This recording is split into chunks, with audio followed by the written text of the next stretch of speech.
So the city's budget last year was $13.5 billion. This year we're looking at an even larger budget because we have funds coming in from the feds. We know that the budget breaks down into 37 different departments and agencies. So when you take a look at all of those categories, we find that policing and police accountability make up almost 30%, a little over 32% actually, of that funding. When we're having these conversations with folks in neighborhoods and communities, that's a whole lot more than they want going into policing. For me, I put most of mine in community resources because I think that's what helps someone to feel really safe. And then housing and health were my next big ones because I think those are the basic needs that people need. That was our main question, like what makes a community feel safe and thriving?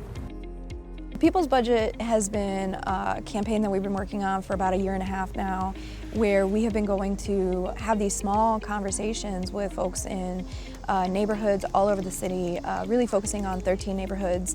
So we prioritize working with organizations that are deeply rooted in those neighborhoods and communities, and working with them to have conversations with neighbors about, what do you want to see? What does safe and thriving community mean to you?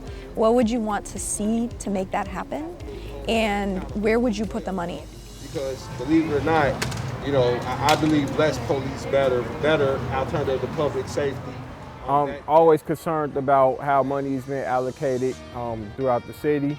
I'm involved with an organization called the Working Center for Racial Justice. We have a lot of discourse about the budget and things like that.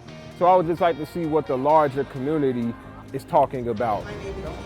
So today we did a participatory budget, and basically what that is when people come out and they have the opportunity to say how they want money spent.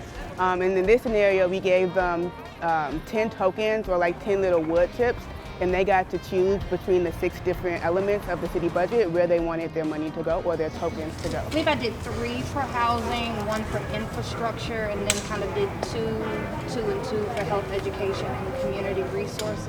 So we really talk about housing, we talk about health, public health funding, we talk about education, specifically early childhood education and child care programs.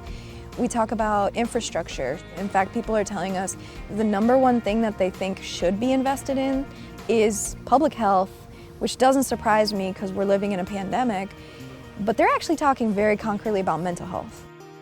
Chicago United for Equity is a community of racial justice advocates that are working to bring the power to make policy closer to the people living it, especially folks that have not been included in public process, that don't usually have their voice involved or engaged in the conversations around how our city works.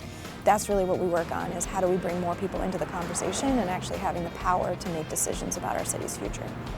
The purpose and the intent of this activity is to give insights to the community members, to let them know where their tax dollars are going, as well as how important it is for them to know their aldermen and talk to their aldermen about how that money is spent.